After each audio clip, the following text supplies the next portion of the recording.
अनुमति से रेखा गुप्ता जी को 26 साल बाद बीजेपी ने दिल्ली की राजनीति में धमाकेदार वापसी की और इसी के साथ उन्होंने जीत के साथ ही दिल्ली का जो मुख्यमंत्री है उसके पद पर एक महिला नेता को बैठा दिया है। नाम फाइनल हो चुका है, रेखा गुप्ता अब दिल्ली की अगली मुख्यमंत्री होंगी। इसी के साथ ही वो दिल्ली की तीसरी महिला मुख्यमंत्री भी बनने वाली हैं।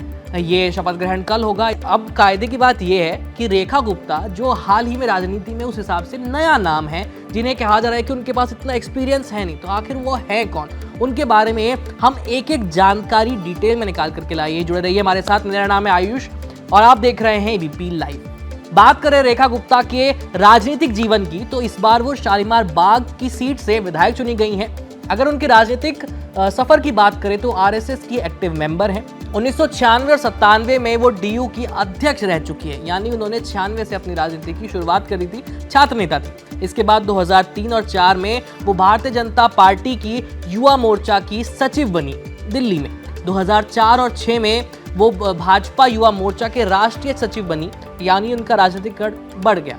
इसके बाद 2007 से 9 तक यानी 2 बार लगातार वो 2 वर्षों तक महिला कल्याण और बाल विकास समिति की एमसीडी की अध्यक्ष रहीं, यानी अब वो पार्षद बन चुकी हैं। इसके आगे अगर हम चलते हैं 2009 से आगे, तो दिल्ली भाजपा महिला मोर्चा की महासचिव वो 2009 में बन गई थी और मार्च 2010 आते आते वो भाजपा की राष्ट्रीय कार्यकारिणी सदस्य बन चुकी थी। 2007 से 12 तक इन 5 सालों में रेखा गुप्ता उत्तरी पीतमपुरा वार्ड 54 से 2 बार निर्वाचित पार्षद रह चुकी हैं। वो पार्षदी का चुनाव जीती। हालांकि विधायकी में उनका ये पहली बार है, लेकिन राजनीति का उन्हें थोड़ा थोड़ा अनुभव है, आप इससे मान सकते हैं।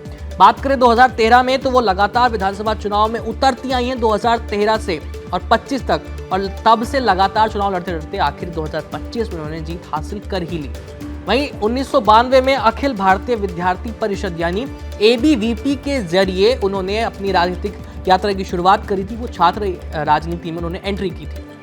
अब हम बात करते हैं विधानसभा प्रदर्शन की, क्योंकि ये सबसे महत्वपूर्ण है किसी सीएम के लिए।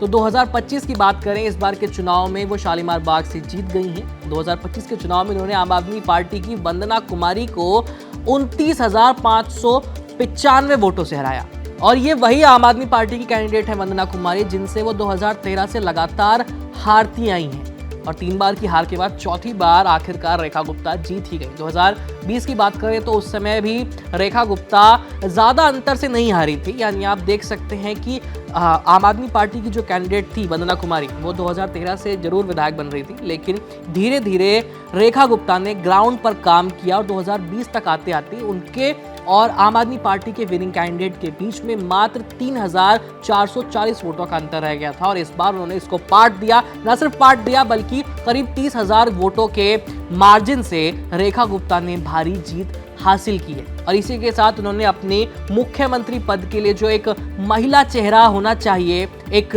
संघ से जुड़ा हुआ, जिस पे बीजेपी भी विश्वास करे, जिस पे संघ भी विश्वास करे। इस समय देखा जाए तो बीजेपी के जो शासित राज्य हैं पूरे देश में, करीब 20 राज्यों में बीजेपी का शासन है और उसमें एक में भी महिला मुख्यमंत्री नहीं है।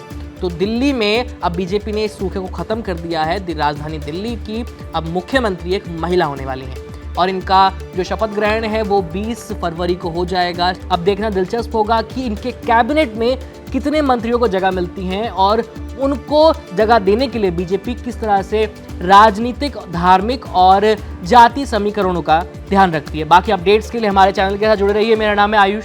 धन्यवाद। दुनिया बदल रही है और ये भारत के लिए ला रही है इन्फिनिट अवसर, जिसे हम कहते हैं मिनट इन्फिनिट।